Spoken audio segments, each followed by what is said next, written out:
A blessed day to everyone. Welcome to our daily podcast, Hope and Strength for the Journey. Our scripture verse for today is found in the book of Jonah chapter 2 verse 9 says, "But I, with shouts of grateful praise, will sacrifice to you. What I have vowed I will make good. I will say, salvation comes from the Lord." In the context of Jonah's story, this moment marks a turning point. While trapped in a dire situation, Jonah's prayer shifts from despair to trust in God's saving power. Mahalaga ang talatang ito sapagkat ipinapakita nito ang pagkilala ni Jonah sa kapangyarihan at awa ng Diyos na nag-aanda sa kanya para sa kanyang paglaya mula sa tiyan ng isda at sa kanyang panibagong misyon na mangaral sa mga taga-Ninive.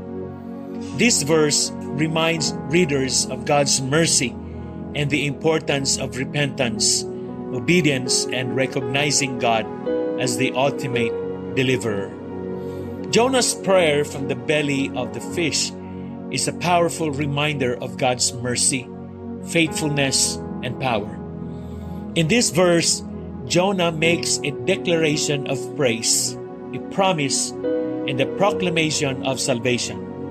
Today, let's dive into three key elements from Jonah's prayer that will encourage us to trust in God's deliverance in our own lives. Number 1, praises for God's mercy. Sinimula ni Jonah sa pamamagitan ng pagpapahayag na siya ay mag-aalay ng mga sigaw ng pasasalamat sa Diyos. Kahit nasa madilim at desperadong kalagayan siya, alam ni Jonah na ang Diyos ay karapat-dapat sa papuri.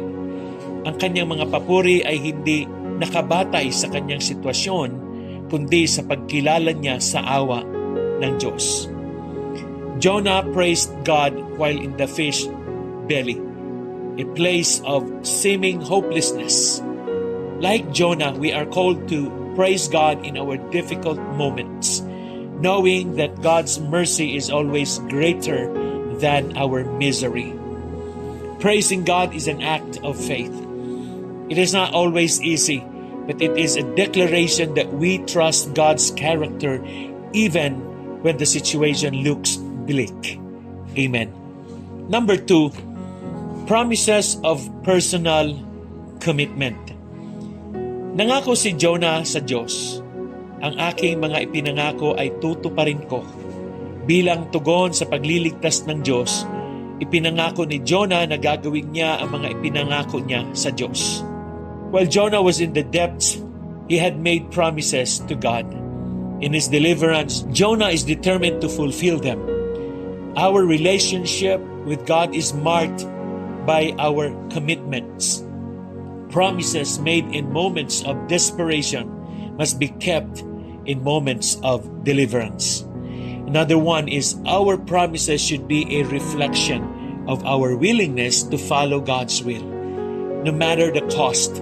Like Jonah, we must keep our word and trust that God will empower us to do so.